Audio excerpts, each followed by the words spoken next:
കൈലാസയാത്ര. അതിലേക്ക് തീരുമാനിക്കപ്പെടുന്ന ഓരോ മനസ്സും ഓരോ ശരീരവും യാത്രയെ ആഗ്രഹിക്കാൻ തുടങ്ങുന്നത് മുതൽ ഒരു തയ്യാറെടുപ്പിലാണ്. യാത്ര ആഗ്രഹിക്കുന്ന നിമിഷം മുതൽ എല്ലാ ദിവസവും പ്രധാനപ്പെട്ടതായി മാറുകയാണ്. ഓരോ നിമിഷവും നമ്മൾ പുതുതായി ഓരോ അറിവുകൾ, ഓരോ തരത്തിലും എല്ലാത്തിലും കൈലാസം നിറഞ്ഞു നിൽക്കുന്ന ഒരു അനുഭൂതി നമുക്കുണ്ടാകും. എന്നാലും യാത്ര പുറപ്പെടുന്നത് ഒരു പ്രധാനപ്പെട്ട ഘട്ടമാണ്. യാത്രയുടെ ഓരോ ഘട്ടങ്ങളും പ്രധാനപ്പെട്ടതാണെങ്കിലും കൈലാസത്തെ ആദ്യമായിട്ട് ദർശിക്കാൻ പോകുന്ന ദിവസം, അന്നത്തെ ദിവസത്തിനൊരു പ്രത്യേകത കൂടിയുണ്ട്. മനസരോവരത്തെയും നമ്മൾ അന്നാണ് ആദ്യമായിട്ട് കാണുക. മനസരോവരവും കൈലാസവും, ഈ യാത്ര തന്നെ അറിയപ്പെടുന്നത് കൈലാസ് മനസരോവർ യാത്ര എന്നാണല്ലോ. അപ്പോൾ കൈലാസത്തെയും മനസരോവരത്തെയുമാണ് പ്രധാനമായിട്ട് കാണാനുള്ളതെങ്കിൽ ഇത് രണ്ടും ഒരുമിച്ച് ആദ്യം ദർശനം ലഭിക്കുന്നത് സാഗയിൽ നിന്ന് പോകുന്ന ദിവസമാണ്. സാഗ വരെ നമ്മൾ എത്തിക്കഴിഞ്ഞു. സാഗയിലെ പ്രഭാതം, സാഗയിൽ നമ്മൾ 2 ദിവസം താമസിച്ച് ഭഗവത് സേവ എല്ലാം കഴിഞ്ഞ് സാഗയിൽ നിന്ന് പ്രഭാതത്തിൽ പുറപ്പെടുമ്പോഴാണ് നമുക്കുള്ള ആ അറിവ് ലഭിക്കുന്നത്. ഇന്നാണ് നമ്മൾ കൈലാസത്തെ കാണുന്നത്, അല്ലെങ്കിൽ മനസരോവരത്തെ കാണുന്നത്. ഇതൊക്കെ ആദ്യകാലത്താണ് കേട്ടോ ഇങ്ങനെയൊക്കെ. ഇപ്പോൾ നമുക്ക് നേരത്തെ തന്നെ അറിയാം ഏത് ദിവസമാണ് നമ്മൾ കൈലാസിൻ്റെ പ്രഥമ ദർശനം ലഭിക്കാൻ പോകുന്നത്, മനസരോവരം കാണുന്നതെന്നൊക്കെ. പക്ഷേ എല്ലാ തവണയും ഈ കൈലാസത്തിൻ്റെ പ്രഥമ ദർശനം എന്ന് പറയുന്നത് അവിടുത്തെ കാലാവസ്ഥ, കൈലാസിൻ്റെ എല്ലാ ദർശനവും അങ്ങനെ തന്നെയാണ് കേട്ടോ. ഏത് കാലാവസ്ഥയിൽ നമ്മൾ എങ്ങനെയൊക്കെ പോയാലും കൈലാസത്തിൻ്റെ ദർശനം സാധ്യമാകണമെങ്കിൽ അതിനൊരു വലിയ ഭാഗ്യം തന്നെ ഉണ്ടാവണം. തികച്ചും ഭാഗ്യമുണ്ടെങ്കിൽ മാത്രം തന്നെയാണ് അത് കാണാൻ പറ്റുന്നത്, അതിനൊരു സംശയവുമില്ല. എങ്കിലും സാഗയിൽ നിന്നുള്ള യാത്ര, സാഗയിൽ നിന്ന് നന്നേ പ്രഭാതത്തിൽ പുറപ്പെട്ടു നേരെ മനസരോവരത്തിൻ്റെ തീരത്തേക്കുള്ള യാത്ര. അപ്പോൾ മനസരോവരത്തിൻ്റെ തീരത്തേക്കുള്ള ആ യാത്ര നമ്മുടെ ആദ്യത്തെ യാത്ര. എൻ്റെ 2012 ആദ്യത്തെ യാത്രയിൽ ആ ദിവസം എന്ന് പറയുന്നത് ജീവിതത്തിൻ്റെ 2 ഘട്ടങ്ങളിലേക്കാണ്. അതായത് ആ ദിവസത്തിന് അന്ന് രാവിലെ ഉണർന്നെഴുന്നേറ്റ മോചിത പിന്നെ ഉണ്ടായിട്ടേ ഇല്ല. വേറൊരു മോചിതയാണ് പിന്നെ ഉണ്ടായത്. കാരണം ഒരുപാട് കാര്യങ്ങൾ നമുക്കുണ്ടായ തിരിച്ചറിവ്, ഞാനെന്ന വിചാരം, ഞാനാണ് ഇതെല്ലാം ചെയ്യുന്നതെന്നുള്ള അഹങ്കാരം, അല്ലെങ്കിൽ എൻ്റെ അറിവ്, എൻ്റെ കഴിവ്, എൻ്റെ യാത്രകൾ എന്നൊക്കെ വിചാരിക്കുന്നിടത്ത് നിന്ന് നമ്മൾ ഒരു നിമിഷം തിരിച്ചറിയാണ് ഇതൊന്നും എൻ്റേതല്ല, ഞാനല്ല ഇതൊന്നും തീരുമാനിക്കുന്നത്, മറ്റൊരാൾ എനിക്ക് വേണ്ടി തീരുമാനിക്കുന്നത് നടപ്പിലാക്കി തരുന്നു. ആ അനുഗ്രഹവും ആ കൃപയും ഉണ്ടെങ്കിൽ മാത്രമേ ഞാൻ ഓരോ അണുവും മുന്നോട്ട് നടക്കുന്നുള്ളൂ എന്ന് മനസ്സിലാക്കിയ നിമിഷങ്ങളുണ്ട്. അത് മനസ്സിലാക്കിയതോടുകൂടി കൊഴിഞ്ഞു വീണൊരു അഹങ്കാരവുമുണ്ട്. അതുകൊണ്ട് തന്നെ എല്ലാ കൈലാസയാത്രയിലും ഈ സാഗയിൽ നിന്ന് മനസരോവരത്തിലേക്ക് പോകുന്ന ദിവസം അത് ഹൃദയത്തിലൊരു പ്രത്യേകമായ ആകാംക്ഷയും പ്രത്യേകമായിട്ടുള്ളൊരു ഉൾപ്രേരണകൾ, അതുപോലെ തന്നെ നമ്മുടെ ഉള്ളിൽ നിന്ന് ആരോ നമ്മളെ വിളിക്കുന്നത് പോലെ, അല്ലെങ്കിൽ നമ്മുടെ തന്നെ തിരിച്ചറിവുകൾ, നമ്മുടെ അന്തരാത്മാവ് അതിൻ്റെ ഉണർവുകളെ നമ്മളിലേക്ക് തരുന്ന പോലെയൊക്കെ നമുക്ക് തോന്നിക്കൊണ്ടേയിരിക്കും. അങ്ങനെയാണ് യാത്ര. തീർച്ചയായിട്ടും ഒപ്പം സഞ്ചരിക്കുന്നവരോട് നമ്മളിത് വീണ്ടും പറയുമല്ലോ. അപ്പോൾ അതെല്ലാം എല്ലാവരും തയ്യാറായിട്ട് നിൽക്കുന്നു.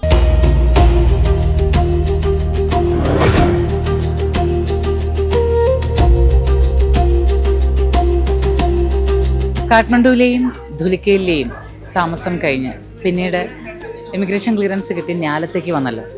ഇന്നലെ രാത്രിയാണ് ഞാലത്തേക്ക് വന്നത്. ഇന്നലെ രാത്രി എന്ന് പറയുമ്പോൾ ഓഗസ്റ്റ് 14, 2025 ഏതാണ്ടൊരു 9 മണി ചൈനീസ് ടൈം. ശരിക്കും ചൈനീസ് ടൈമാണ് ടിബറ്റിൽ പറഞ്ഞിരിക്കുന്നതെങ്കിലും ഇന്ത്യൻ ടൈം ഒരു 7 മണിയോടുകൂടി ഞങ്ങളെത്തി. കടുത്ത തണുപ്പായിരുന്നു ഇവിടെ. മാത്രമല്ല ഇപ്പോൾ ഏറ്റവും വലിയ പ്രശ്നം എന്താണെന്ന് വെച്ചാൽ 6 വർഷമായിട്ട് കൈലാസയാത്ര ഉണ്ടായിരുന്നില്ലല്ലോ. അപ്പോൾ ഇപ്പോൾ ഈ കൈലാസയാത്ര ഇന്ത്യൻ പാസ്പോർട്ട് ഹോൾഡേഴ്സിന് പെർമിറ്റ് കൊടുത്തപ്പോൾ അത്രയും തിരക്കാണ്, അത്രയും ഇന്ത്യൻസ് ഇങ്ങോട്ട് വന്നുകൊണ്ടിരിക്കുകയാണ്. അതുകൊണ്ട് തന്നെ ഞാലത്തെ റൂമുകൾ കിട്ടുക എന്ന് പറയുന്നത് വളരെ ബുദ്ധിമുട്ടായിരുന്നു. ഇന്നലെ രാത്രിയിലത്തെ താമസം എന്ന് പറഞ്ഞാൽ ശരിക്കും ഞാലം എപ്പോഴും ഒരു ബുദ്ധിമുട്ടുള്ള സ്ഥലം തന്നെയാണ്. പക്ഷേ പലർക്കും തീരെ വയ്യാത്തൊരവസ്ഥയാണ്. നമ്മുടെ യാത്രാ അംഗങ്ങളിൽ തന്നെ പലർക്കും ശാരീരികമായിട്ട് പല അസ്വസ്ഥതകളാണ്. കടുത്ത തലവേദന, വോമിറ്റിംഗ് തുടങ്ങിയിട്ടുള്ള ഒരു മൗണ്ടൻ സിക്നസ് ഒക്കെ നേരത്തെ തന്നെ ആരംഭിച്ചിരിക്കണം. ഒന്നാമത് മഴയുള്ള കാലാവസ്ഥ ഒക്കെ കൂടി ആവണം. അങ്ങനെ ഞാലത്തെ പ്രഭാതമാണ്. അതുകൊണ്ട് ഞങ്ങൾ ഇവിടുന്ന് നേരെ സാഗയിലേക്ക് പുറപ്പെടാൻ തീരുമാനിച്ചിരിക്കുകയാണ്. ഇന്ന് വൈകുന്നേരത്തോടെ 4 മണിക്കൂർ എടുത്ത യാത്രയിൽ സാഗയിലേക്ക് എത്താൻ പറ്റും. അപ്പം ഞാലത്തെ രാവിലെ പ്രഭാത ഭക്ഷണം കഴിച്ചു. ആർക്കും ഭക്ഷണത്തിനോടൊന്നും വലിയ താല്പര്യം തോന്നുന്നില്ല. ആരോഗ്യപരമായിട്ട് ശരിക്കും പറഞ്ഞാൽ എല്ലാവരും അധികം പേരും നല്ലോണം ടയേർഡാണ്. എന്നാലും ഞാലത്തെ ഇതിനു മുമ്പ് 2012, 2013 കാലഘട്ടങ്ങളിൽ വന്നതെന്ന് നോക്കുമ്പോൾ ഇപ്പോൾ ഞാലത്തെ ഫെസിലിറ്റീസ് അത്ര കണ്ട് കൂടിയിട്ടുണ്ട്. നമുക്ക് ശരിക്കും വിശ്വസിക്കാനാകാത്ത രീതിയിൽ ഫെസിലിറ്റീസ് ഉണ്ട് ഇപ്പോൾ. പക്ഷേ ക്രൗഡാണ് ഇപ്പോഴത്തെ ഒരു വലിയൊരു പ്രശ്നമായിട്ട് നമ്മൾ കാണേണ്ടത്.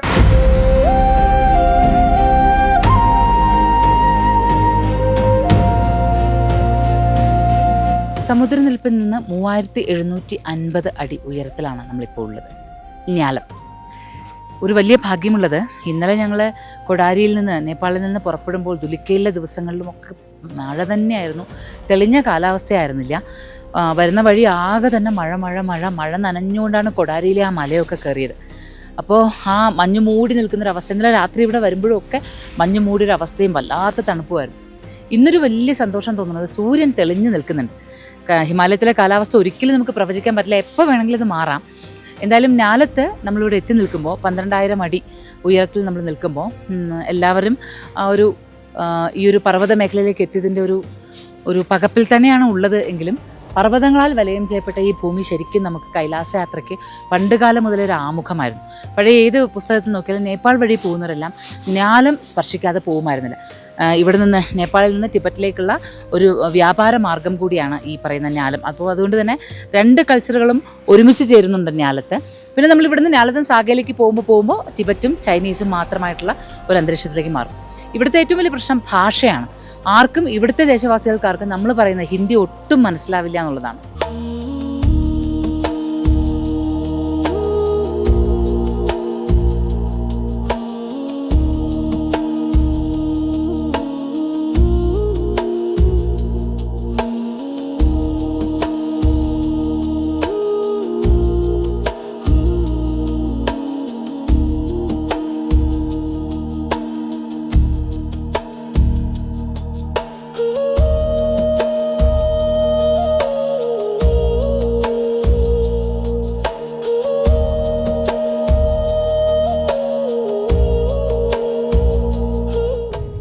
ഇന്ത്യൻ സമയം ഏതാണ്ട് 5:30 മണിക്കാണ് ഞങ്ങൾ പുറപ്പെട്ടത്.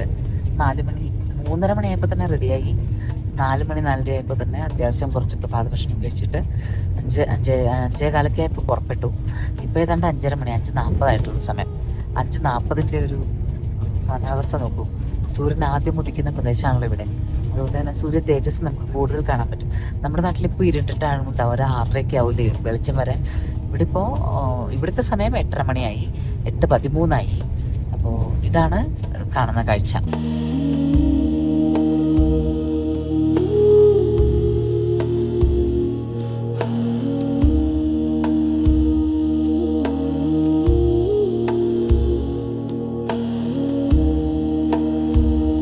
ഞാലം ഹിമവത് ഭൂമിയിലേക്ക് എപ്പോഴും ഒരു ആമുഖമാണ്. നേപ്പാൾ ഭാഷയിൽ ഈ പ്രദേശത്തിന് കുട്ടി എന്ന് പറയാറുണ്ട്. സോങ്ഡു എന്നാണ് തിബറ്റുകാർ ഈ ദേശത്തെ വിളിക്കുന്നത്.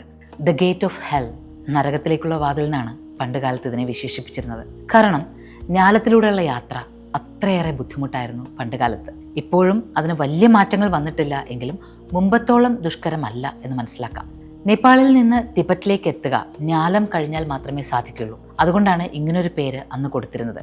അന്ന് കാലങ്ങളിൽ അവിടവിടങ്ങളിൽ മാത്രം കാണുന്ന വീടുകൾ, ഇടയ്ക്കിടയ്ക്ക് കാണുന്ന കൃഷിപ്പാടങ്ങൾ, വീടുകളാകട്ടെ പൂർണ്ണമായും ചെളിയിൽ നിർമ്മിച്ചതും തകരം മെഞ്ഞതുമായിരുന്നു. ഇന്ന് ഞാലം അടിക്കടി വളർന്നുകൊണ്ടേയിരിക്കുകയാണ്. ഞാലത്തെത്തിയ കൈലാസയാത്രികർ മെല്ലെ മെല്ലെ ഒരു ഹിമവത് ഭൂമിയിൽ എങ്ങനെ ജീവിക്കണമെന്ന് പഠിച്ചു തുടങ്ങുകയാണ്. ആ തുടക്കം ഒരിക്കലും സുഖകരമല്ല. വല്ലാത്തൊരു തളർച്ച, തലവേദന. എത്ര കണ്ട് തലവേദനയ്ക്ക് ശക്തി കൂടുന്നുവോ അത്ര കണ്ട് നമ്മൾ ഈ പ്രദേശവുമായി സമരസപ്പെടുന്നു എന്നുള്ളതാണ്. അതുകൊണ്ട് തന്നെ മൗണ്ടൻ സിക്നസ് ഉണ്ടാകുന്നുവെങ്കിൽ അതൊരു നല്ല ലക്ഷണമാണ്.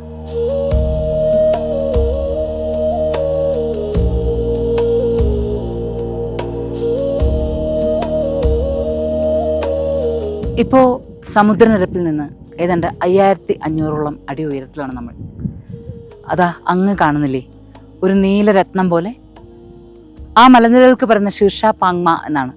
ഈ തടാകത്തിനും അത് തന്നെയാണ് പേര്, ഷിർഷ പാങ്മ. ഇവിടെ കാണുന്ന ഓരോ തടാകങ്ങൾക്കും പവിത്രതയാണ് അതിൻ്റെ ലക്ഷണം. പിന്നെ ഒരു അഗാധമായ നീല നിറം, നീലയും പച്ചയും ഒക്കെ ചേരുന്ന നിറം. ആ നിറം കാണുന്നത് തന്നെ നമുക്കിങ്ങനെ ഒരു നിമിഷം നമ്മളിങ്ങനെ കണ്ണുകളിങ്ങനെ നിറഞ്ഞ് വിടർന്ന് നമ്മൾ ഒരു നിമിഷം സ്റ്റക്കായിട്ട് ഇങ്ങനെ നിൽക്കും ഈ പ്രകൃതിക്ക് മുന്നിൽ. മലനിരകളെല്ലാം ഇങ്ങനെ മഞ്ഞ് നിറഞ്ഞു തുടങ്ങി. ഓരോ മഞ്ഞ് നിറഞ്ഞ പർവ്വതങ്ങൾക്കും കൈലാസത്തിൻ്റെ ഛായയല്ലേ എന്ന് തോന്നിപ്പോവും. പിന്നെ നമ്മൾ യാത്ര ചെയ്ത് വരുന്ന വഴികളിലെല്ലാം ഓരോ മലകളിലും ഓരോ മുഖങ്ങൾ തെളിയുന്നത് പോലെ തോന്നും. ഷിർഷ പാങ്മ എന്ന വാക്കിൻ്റെ, തിബറ്റൻ വാക്കിൻ്റെ അർത്ഥം എന്തെന്ന് വെച്ചാൽ പച്ചപ്പുൽത്തകിടുകൾക്ക് കിരീടമായി നിൽക്കുന്ന മലനിരകൾ എന്നാണ്. എന്നാൽ ഇതിന് മറ്റൊരു പേരുള്ളത് ഗോസായി സ്ഥാൻ എന്നുകൂടിയാണ്. ഗോസായി പ്രദേശം, അതായത് സന്യാസിമാർ ഇവിടെയാണ് തപസ്സിരിക്കുന്നതെന്നാണ്. ഹിമാലയത്തിലേക്ക് ലക്ഷ്യം വെച്ച് വരുന്ന അധിക സന്യാസിമാരുടെയും തപോഭൂമിയായി കരുതുന്ന പ്രദേശം കൂടിയാണ് ഷിർഷ പാങ്മ. ഷിർഷ പാങ്മയുടെ മനോഹരമായ കാഴ്ചകളാണ് നമ്മൾ കാണുന്നത്. ഞാലത്ത് നിന്ന് ഏതാണ്ട് സാഗയിലേക്ക് ലക്ഷ്യം വെച്ച് യാത്ര പുറപ്പെട്ടിട്ട് 2.5 മണിക്കൂറാകുന്നു.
തെക്കൻ തിബറ്റിലെ ഷിഗാസ്തെ എന്നറിയപ്പെടുന്ന പ്രദേശത്തിൻ്റെ ഏതാണ്ട് വടക്കു പടിഞ്ഞാറായിട്ടാണ് സാഗ എന്ന പട്ടണമുള്ളത്.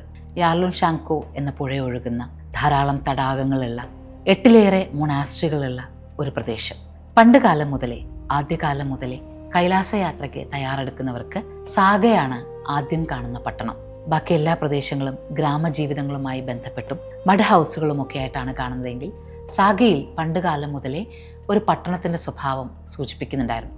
അതിനുള്ള പ്രധാന കാരണം ചൈനയിൽ നിന്ന് എത്തുന്ന യാത്രികർ, സാഹസയാത്രികരും റൈഡേഴ്സും എല്ലാം താമസിക്കുവാൻ വേണ്ടി തിരഞ്ഞെടുത്തിരുന്ന നഗരം സാഗയാണ് എന്നുള്ളതാണ്.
വെയിൽ ഒരു അപൂർവതയാകുന്ന സാഗ എന്ന പട്ടണത്തിൽ വെയിൽ വന്ന് വീഴുന്ന കണ്ടാൽ കുട്ടികൾക്കൊരു ഉത്സവമാണ്. പിന്നെ അവർ ഈ ചെറിയ സൈക്കിളെടുത്ത് അതൊരു രസകരമായ ആഘോഷമാക്കും. പൊതുവിൽ വെയിൽ നമുക്ക് കൈലാസ യാത്രകളിലെല്ലാം സാഗയിലേക്ക് എത്തുമ്പോൾ തണുപ്പ് വല്ലാതെ ഉള്ളതായിട്ടാണ് തോന്നുക. തണുപ്പ് കൊണ്ട് നമുക്ക് സംസാരിക്കാൻ പോലും പറ്റാത്ത രീതിയിൽ തോന്നും. പക്ഷേ ഇത്തവണ സാഗയിൽ വന്നപ്പോൾ നല്ല വെയിലാണ്. നല്ല വെയിലെന്ന് പറഞ്ഞാൽ നമുക്കൊരു തരം ചൂടെടുക്കുന്ന തരത്തിലുള്ള വെയിലാണ്. എന്നാൽ കാറ്റടിക്കുന്ന ഒരു തണുപ്പുണ്ട്. നമുക്ക് ഈ വിൻ്റർ ഗാഡ്ജറ്റ്സ് ഒന്നും ഇല്ലാതെ നമുക്ക് പുറത്തിറങ്ങാനാവില്ല. പക്ഷെ നല്ല വെയിലും സുഖകരമായൊരു കാലാവസ്ഥയും. കഴിഞ്ഞ 4 വർഷങ്ങളിലും കൈലാസത്തിലേക്ക് വന്ന 3 വർഷങ്ങളെ അപേക്ഷിച്ച് ഈ വർഷത്തെ ഒരു പ്രത്യേകത ഇത് തന്നെയാണ്. വെയിലുണ്ടായിരുന്നു. ഞാലത്തുനിന്ന് ഞാലത്തുനിന്ന് നല്ല വെയിലുണ്ടായിരുന്നു. ഞാലത്തുനിന്ന് സാഗയിലേക്ക് പുറപ്പെട്ട ദിവസവും വെയിലുണ്ടായിരുന്നു. ഇന്നും വെയിലുണ്ട്. ഇന്നലെ ഏതാണ്ട് ഒരു വൈകുന്നേരം ഒരു 4-5 മണിയോടുകൂടി നമ്മൾ സാഗയിൽ എത്തിക്കഴിഞ്ഞിട്ട് പിന്നെ ഇതിൻ്റെ ഒരു സംവിധാനങ്ങളുമൊക്കെ കാര്യങ്ങളുമൊക്കെ അറേഞ്ച് ചെയ്ത് നേരത്തെ എല്ലാവരും നല്ല അക്ലമറ്റൈസേഷൻ കിട്ടുന്നതിന് വേണ്ടി റെസ്റ്റ് എടുക്കാം എന്ന് തീരുമാനിച്ചുകൊണ്ടാണ്. പിന്നീട് ഞങ്ങൾ പ്രത്യേകിച്ച് ചിത്രീകരണങ്ങളൊന്നും നടത്തിയില്ല, സുഖമായിട്ടൊന്ന് റെസ്റ്റ് ചെയ്തു. ഇന്നിപ്പോൾ സാഗയിലെ നഗരത്തിലൂടെ പലരും ഷോപ്പിങ്ങിനായി നടന്നു. പിന്നെ അതുപോലെ തന്നെ കുറച്ചൊക്കെ അത്യാവശ്യ കാര്യങ്ങളൊക്കെ വാങ്ങി. സാഗ ഒരു നല്ല പട്ടണമാണ്. നമുക്ക് ശരിക്കും പറഞ്ഞാൽ ലാസയിൽ നിന്ന് കൈലാസ യാത്രയ്ക്ക് വരികയാണെങ്കിലും അതല്ല നമ്മൾ നേപ്പാളിൽ നിന്ന് വരികയാണെങ്കിലും സാഗയിലാണ് എത്തുന്നത്. സാഗയിൽ നിന്ന് എത്തിയിട്ട് മാത്രമേ കൈലാസ് മാനസരോവർ യാത്ര പോവുകയുള്ളൂ. സോ അതുകൊണ്ട് കൈലാസ് മാനസരോവർ യാത്രയുടെ ഒരു പ്രധാന പോയിൻ്റായിട്ട് തന്നെയാണ് സാഗയെ വെച്ചിരിക്കുന്നത്. അപ്പോൾ സാഗയിൽ നമ്മൾ എത്തി. സാഗയിൽ നിന്ന് സാഗയിലെ ഈ ടൗൺ ശരിക്കും പറഞ്ഞാൽ ഒരു ചൈന പട്ടണം പോലെയാണ് നമുക്ക് തോന്നുക. ചൈനയിലെ ഒരു നഗരത്തിലെത്തിയതുപോലുള്ളൊരു അനുഭൂതിയാണ്. ഓരോന്നും പുരോഗമിച്ചു കൊണ്ടേ ഇരിക്കുകയാണ് ഓരോ കാലങ്ങളിലും. അപ്പോൾ പുരോഗമനങ്ങൾ ധാരാളമായിട്ട് വന്നിട്ടുണ്ട്. മുൻപ് വരുമ്പോൾ തന്നെ 2012 വരുമ്പോൾ തന്നെ സാഗ നല്ല ഡെവലപ്ഡ് ആയിട്ടുള്ള ഒരു പ്രദേശമാണ്, നഗരമാണ്. അപ്പോൾ ഇത്തവണ വരുമ്പോൾ ഇതൊക്കെയാണ് നമുക്ക് കാണാനുള്ളത്. പിന്നെ സാഗയിലെ പട്ടണത്തിലെ നമുക്കൊന്ന് കണ്ടുകൊണ്ട് ഇങ്ങനെ നടക്കാം.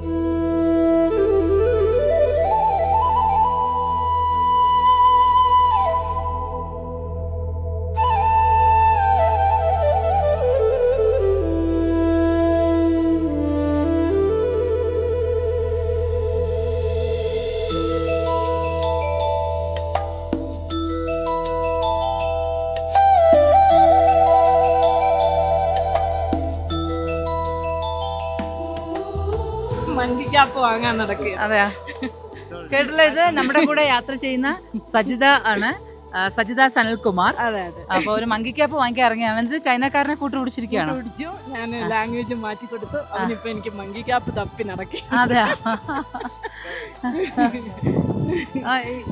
ഇംഗ്ലീഷ് ഹിന്ദി മാലൂം നൈ, only Chinese. Oh, he's a Tibetan. Tibet. What's your name? Ching Shanxi.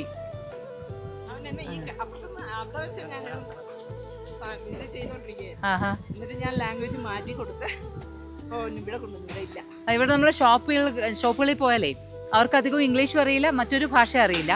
Tibetan ലാംഗ്വേജോ അല്ലെങ്കിൽ ചൈനീസോ അറിയാം. അപ്പോൾ അവരോട് നമുക്ക് എന്തെങ്കിലും സാധനം വാങ്ങണമെങ്കിൽ നമ്മളത് ഇംഗ്ലീഷിൽ അവർ ട്രാൻസ്ലേറ്റർ നമുക്ക് തരും. അവിടെ അടിച്ചു കൊടുക്കാൻ പറയും. നമ്മളത് അടിക്കുമ്പോൾ അവർക്ക് മനസ്സിലാവും എന്ത് സാധനമാണ് വേണ്ടതെന്ന്. അതുപോലെ മണിയും എത്രയാണ് എമൗണ്ട് എന്നുള്ളത് അവരടിച്ച് കാണിക്കും.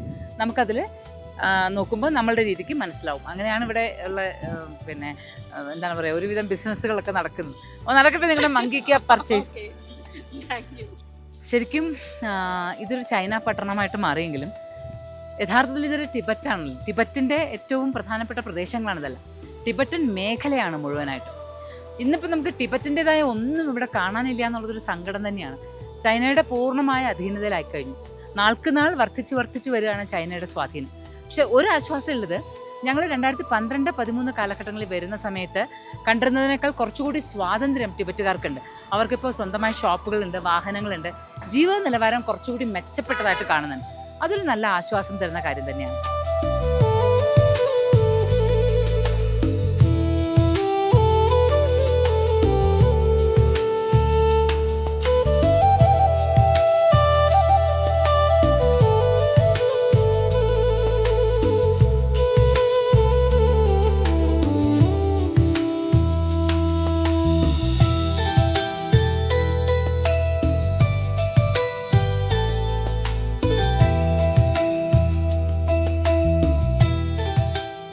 ധാരാളം സൂപ്പർ മാർക്കറ്റുകളും ഹോട്ടലുകളും ഒക്കെ ഇപ്പോൾ സാഗയിൽ കാണാം.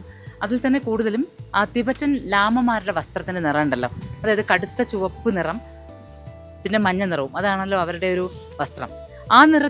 ആ നിറവുമായി ചേരുന്ന രീതിയിലുള്ള വസ്ത്രങ്ങൾ ധരിച്ച് ധാരാളം പേർ സ്വതന്ത്രമായി സഞ്ചരിക്കുന്നുണ്ട് ഈ പ്രദേശത്തേക്ക്. അപ്പോൾ ലാമമാരുടെ സ്വാധീനമൊക്കെ ഈ മേഖലകളിലേക്ക് തിരിച്ചു വരുന്നു എന്നുള്ളതും നല്ലൊരു കാര്യമാണ്. മുൻപ് കാലത്ത് നമ്മൾ യാത്ര വരുമ്പോൾ, കൈലാസത്തിലേക്ക് യാത്ര വരുന്ന സമയത്ത് നമ്മുടെ കയ്യിൽ ദലൈലാമയുടെ ഒരു ചിത്രമുണ്ടെങ്കിൽ പോലും നമ്മളെ അവിടെ നിന്ന് അനുവദിക്കുമായിരുന്നില്ല മുന്നോട്ട് പോകാൻ. ഇപ്പം അങ്ങനെയൊന്നുമില്ല. ഇപ്പം നമ്മൾ എമിഗ്രേഷൻ ക്ലിയറൻസിന് വന്ന സമയത്ത് അങ്ങനെയൊന്നും നമ്മുടെ കയ്യിൽ ബുക്ക് ഉണ്ടോന്നോ അല്ലെങ്കിൽ ഫോണിൽ ഫോട്ടോ ഉണ്ടോന്നോ ഒന്നും ചെക്ക് ചെയ്യുന്നൊന്നും തന്നെ ഉണ്ടായിരുന്നില്ല. അപ്പോൾ കാര്യങ്ങളെല്ലാം കുറച്ചുകൂടി സുഗമമാവുന്നു എന്നുള്ളതാണ് സത്യം. അത് നമുക്കൊരു ആശ്വാസം തരുന്ന കാര്യമാണ്. അങ്ങനെ സാഗ എന്ന പട്ടണത്തിലൂടെ നടത്തം ബ്രഹ്മപുത്ര നദിയെ ഇവിടെ നിന്ന് നമുക്കൊരു 1.5 കിലോമീറ്റർ നടന്നാൽ കാണാനാവും. മുൻപൊക്കെ നമ്മൾ വരുമ്പോൾ ബ്രഹ്മപുത്രയുടെ ഒറിജിൻ നമുക്ക് കാണാൻ സാധിക്കുമായിരുന്നു, എവിടെ നിന്നാണ് ഉത്ഭവിച്ച് വരുന്നത്. 4 നദികളാണ് കൈലാസത്തിൽ നിന്ന് ഉത്ഭവിക്കുന്നതാണ്. ഒന്ന് ബ്രഹ്മപുത്ര, പിന്നെ ഒന്ന് സത്ലജ്, പിന്നെ കർണാലി, പിന്നെ ഇൻഡസ് അഥവാ സിന്ധു നദി. അപ്പോൾ ഇത്രയും 4 നദികളാണ് ഉത്ഭവിച്ച് വരുന്നത്. പക്ഷേ ഇപ്പം നമുക്ക് ബ്രഹ്മപുത്രയുടെ ഒറിജിൻ ഇവിടെ നിന്ന് കാണാൻ പറ്റുമായിരുന്നു. ആ പ്രദേശങ്ങളിൽ മൈനിങ് ആരംഭിച്ചിട്ടുണ്ട് ചൈന. അതുകൊണ്ട് ഇത്തവണ അവിടെ നിർത്താനോ നമുക്ക് കാണാനോ സാധിച്ചില്ല. ഒഴുകുന്ന ബ്രഹ്മപുത്രയെ ഇവിടെ നിന്ന് കുറച്ച് നടന്നാൽ നമുക്ക് കാണാൻ സാധിക്കുമെന്ന് പറയപ്പെടുന്നു.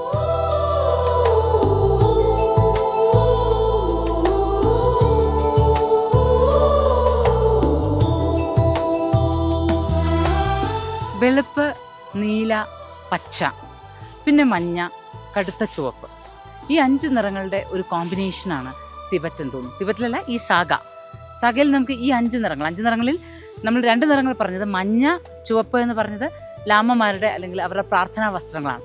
എന്നാൽ നീല, വെള്ള, പച്ച, അതിവിടെ പച്ച നിറത്തിൽ കാണുന്നത് മലകളാണ്. നീല നിറത്തിൽ കാണുന്നത് ആകാശവും പുഴയും. ഏത് ജലാശയവും നീല നിറത്തിലാണ് കാണുക. ആകാശം ഇത്രയും ക്ലിയർ ആയിട്ട് നമുക്ക് കാണാൻ പറ്റുന്ന വേറൊരു സ്ഥലമില്ല. പിന്നെ വെളുത്ത മേഘങ്ങൾ, നല്ല പഞ്ഞിക്കെട്ട് പോലുള്ള മേഘങ്ങൾ നമുക്ക് കയ്യെത്തിയാൽ തൊടാമെന്ന് തോന്നും. അപ്പോൾ നീല നിറത്തിൽ ആകാശവും പുഴയും, പച്ച നിറത്തിൽ മലകൾ, വെള്ള നിറത്തിൽ മേഘങ്ങൾ, പിന്നെ അവയ്ക്ക് നടുവിൽ ധ്യാനത്തിലിരിക്കുന്ന ലാമമാരും. അങ്ങനെ നോക്കിയാൽ തന്നെ തിബറ്റിൻ്റെ ഒരു പ്രഭ നമുക്ക് മനസ്സിലാക്കാൻ പറ്റും.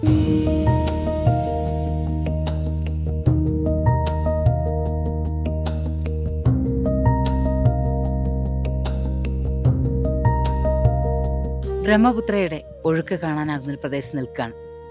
അടുത്ത് പോയി കാണാനാവും, പക്ഷെ അടുത്ത് പോയി കണ്ടാൽ ചിത്രീകരിക്കാനാവില്ല. കാരണം തൊട്ടടുത്ത് തന്നെ പോലീസ് ചെക്ക് പോസ്റ്റാണ്. പോലീസ് ചെക്ക് പോസ്റ്റ് ഏരിയകളിലൊന്നും ക്യാമറ ഉപയോഗിക്കരുതെന്നാണ് നമുക്ക് കിട്ടിയിട്ടുള്ള നിർദ്ദേശം. അത് നമ്മൾ അനുസരിക്കണമല്ലോ. അതുകൊണ്ട് ബ്രഹ്മപുത്രയെ കണ്ടിട്ട് ഇവിടെ വന്നിന്ന് നിങ്ങൾക്ക് ദൂരത ബ്രഹ്മപുത്ര എന്ന് കാണിച്ചു തരാനേ ഇപ്പോൾ പറ്റുള്ളൂ. ഞങ്ങൾ ഇന്നലെ ഞാലത്തുനിന്ന് സാഗയിലേക്ക് വരുന്ന വഴിക്ക് ബ്രഹ്മപുത്ര ഒഴുകുന്നത് നല്ലപോലെ കണ്ടായിരുന്നു. ശീർഷാപാങ്മ കഴിഞ്ഞിട്ടാണ് ബ്രഹ്മപുത്രയുടെ ഒഴുക്ക് നമുക്ക് കാണാൻ പറ്റിയത്. ഇവിടെ ഇപ്പോൾ നമുക്ക് ദൂരെയായിട്ട് ബ്രഹ്മപുത്ര കാണാം. സമുദ്രനിരപ്പിൽ നിന്ന് ഏതാണ്ട് 4800 എന്ന് പറയാറുണ്ട്. പലതരത്തിൽ പറയാറുണ്ട്. ശീർഷാപാങ്മ മുതൽ ഏതാണ്ട് സാഗ വരെ വലിയ വ്യത്യാസമില്ലാത്തൊരു രീതിയാണ്. 15233 അടി എന്ന് നമ്മൾ ഗൂഗിൾ മാപ്പിൽ നോക്കിയാൽ പറയും. പക്ഷേ അതിലും കൂടുതലും ചിലപ്പോൾ അഭിപ്രായമുണ്ട്. ഏതായാലും 15000 അടി എന്ന് ഉറപ്പാണ്. അത്രയും അടി ഉയരത്തിലാണ് നമ്മളിപ്പോൾ നിൽക്കുന്നത്.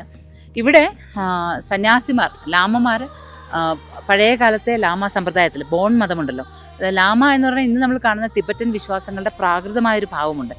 അതൊരു പ്രത്യേകമായിട്ടുള്ള ഈ താന്ത്രികമായിട്ടുള്ള ആവാഹനമായിട്ടുള്ള അതുപോലെ തന്നെ ബാധ ഒഴിപ്പിക്കൽ തുടങ്ങിയിട്ടുള്ള പൂജാ സമ്പ്രദായങ്ങളുണ്ടായിരുന്നു. അപ്പം അവരുടെ ഗുരുകുലങ്ങൾ ഉണ്ടായിരുന്ന അധികവും സാഗയിലെ ഈ മലമുകളിലാണ്.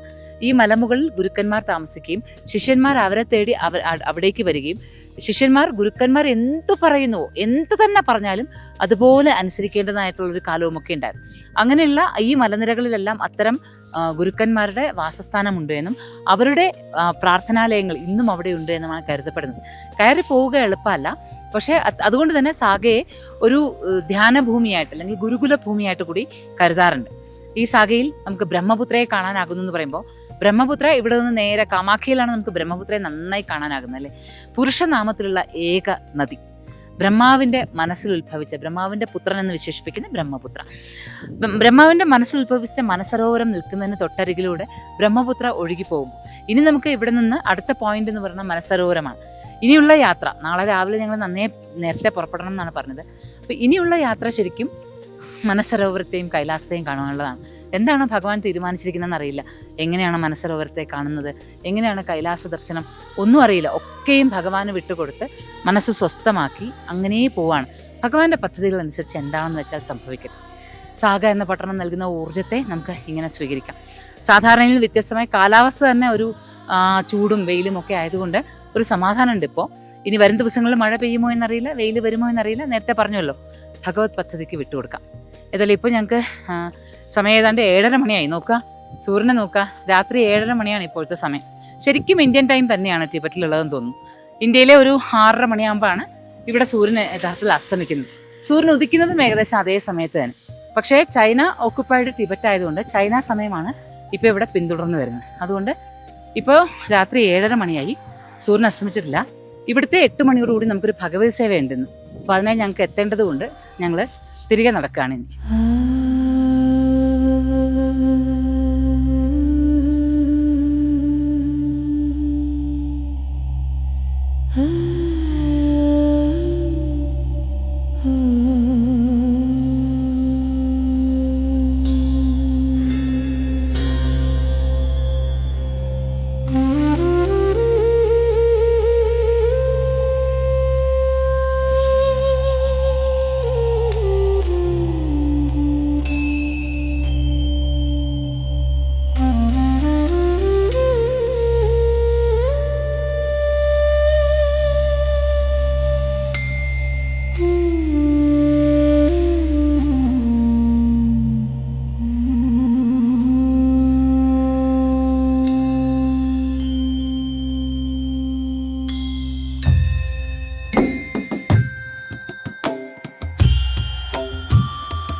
ടിബറ്റിലെ ഈ ശ്രേഷ്ഠ ഭൂമി പാർവതി ദേവിക്ക് പ്രിയപ്പെട്ട ഭൂമിയാണ്.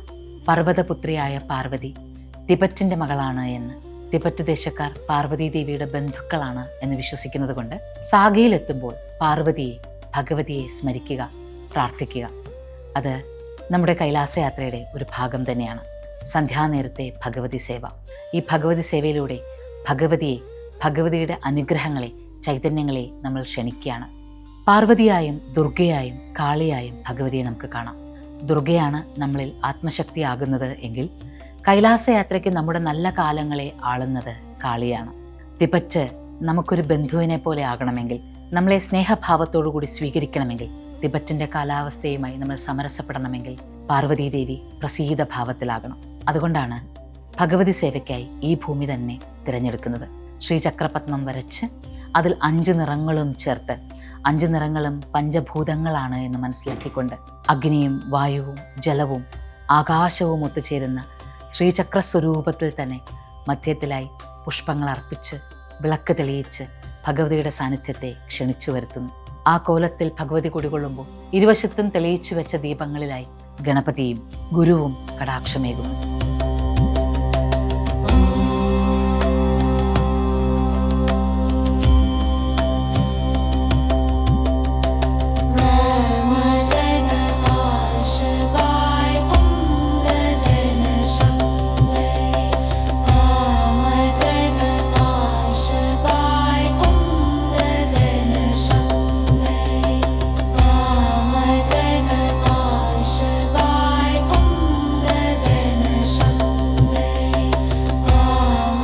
സാഗയിലെ ഹോട്ടലിൻ്റെ അകവശം ഇതാണ്.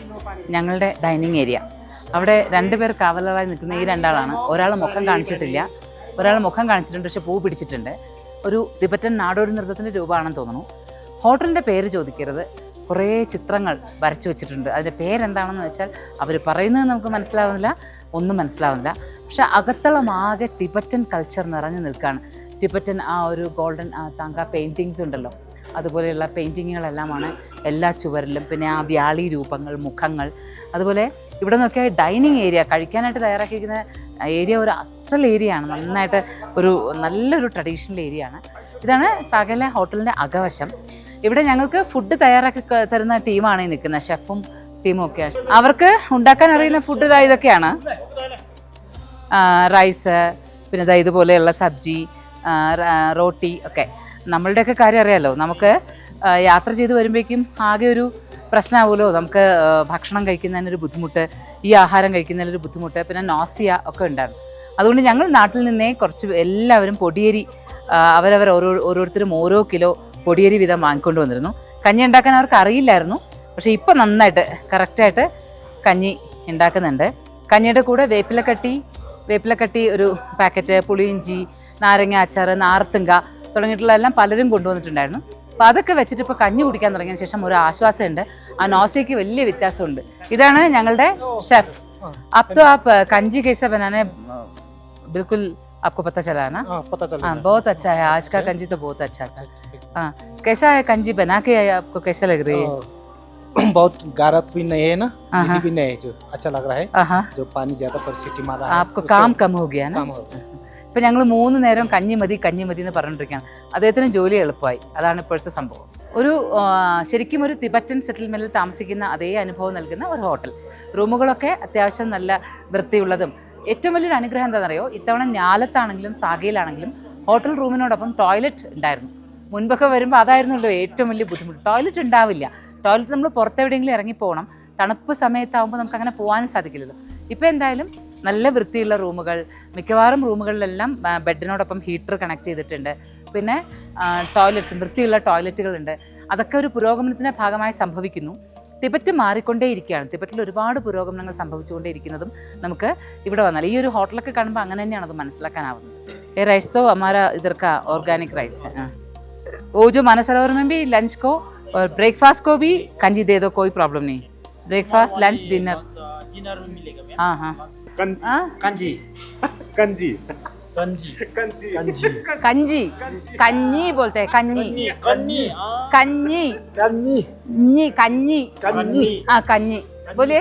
कन्नी कन्नी कन्नी नहीं, कन्नी कन्नी इन्या कन्नी कन्नी हाँ ऐसे बोला है। तो क्या बोलता है ना इसका, कांची बोलता है। कांची हाँ। एक हमारे लिए कांची नहीं, कन्नी है, कन्नी हाँ।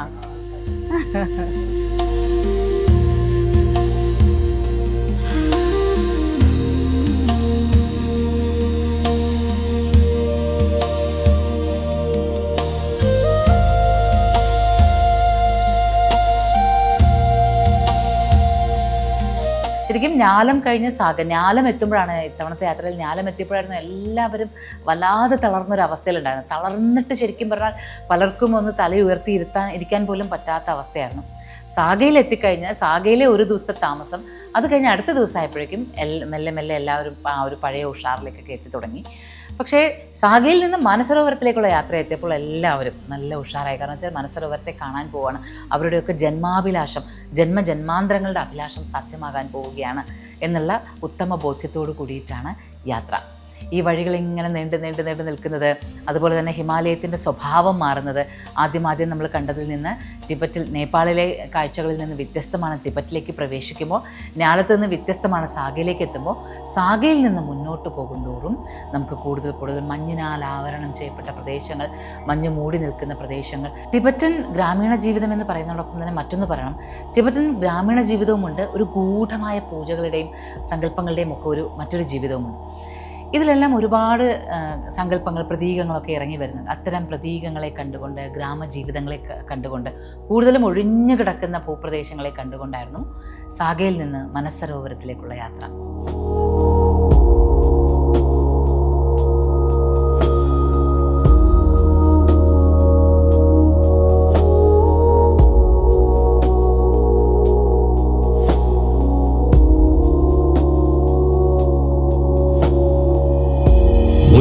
Moksha, Journey to the Self.